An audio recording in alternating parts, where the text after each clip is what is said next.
Can I carry on my dad's legacy? That's a question I've been thinking a lot about, and it's actually something I talked to my dad about right after he passed. Hi, I'm David Essel. Long to 43 years now in the world of personal growth as a counselor, minister, number one best-selling author, and more. And I'm working on a new book right now on grief, and it came about because the last 4 years I was heavily involved with my mom and dad's passing. It took them 4 years both to pass. They were both in hospice for 2 years. And I'm going to talk about my dad and his legacy today because he died just a few months ago and it's fresh on my mind and it's been on my mind ever since. And I'm going to tell you how this came about.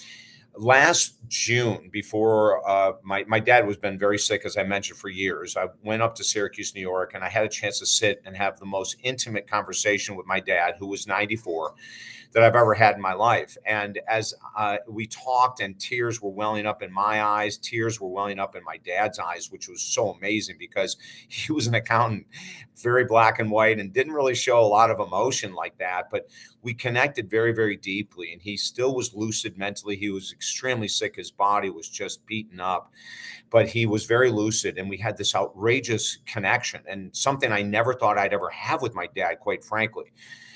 And a lot of it was me taking the risks of telling him what he meant to me and the mistakes I've made in my life that I never told him and how I wanted to be more like him, which brought tears to his eyes and my eyes. And I didn't really think about it much more until he passed a couple months ago. And then after he passed, I was able to spend about 2.5 hours with him alone. Now, this is after my dad passed, and a lot of people wouldn't want to do that, but I really did. And in this 2.5 hours of outpouring of tears just streaming down my face onto his as I'm holding him, I knew his spirit was still within him. And so I just shared with him at the end of this incredible rant and emotional purging. I said, Dad, I want to be more like you. I'm going to carry on your legacy, Dad. And then the question became how, right? And so I've gone home and I've written about it and I've looked at the characteristics my dad has that I have not yet mastered at the level that he has.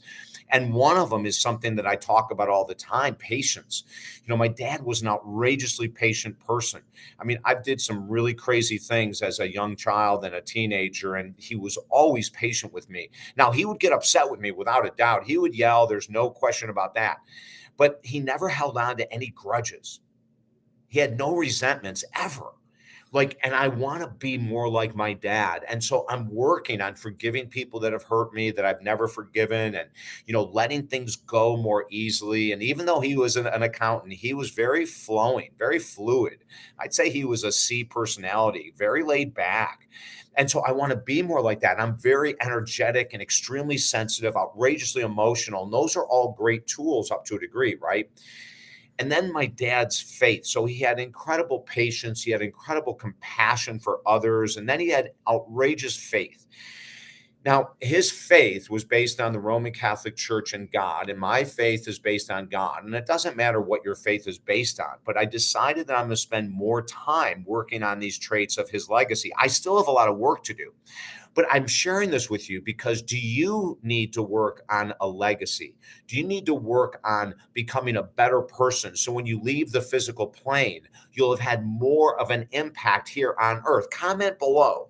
Do you know what your legacy on earth is? Has it changed over the years? Do you want to create a legacy right now? Write these things down.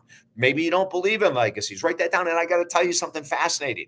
Before the illness with my mom and dad, now my mom passed over a year ago. I'll talk about her legacy in another video that I'm going to be doing. I am going to be honoring her as well. But my dad's legacy was very powerful. He was a World War II veteran.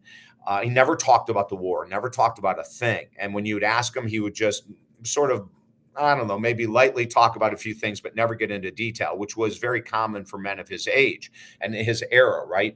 But his patience, his compassion, his faith, his forgiveness of others, those are the traits I'm taking away from my dad that I am going to carry for the rest of my life. I love to tell people I'm wearing his Timex watch, which is probably 40 years old. He was so humble. It's another thing I could learn from him, right? And I'm never going to cut my hair again. My dad lost his hair at 30. And I said to him when I was holding him crying with him after he passed. I said, Dad, I'm going to do some crazy things to remember you. Every day when I wake up and I see how long my hair's getting, it's going to remind me of you and the legacy that I have to uphold for you.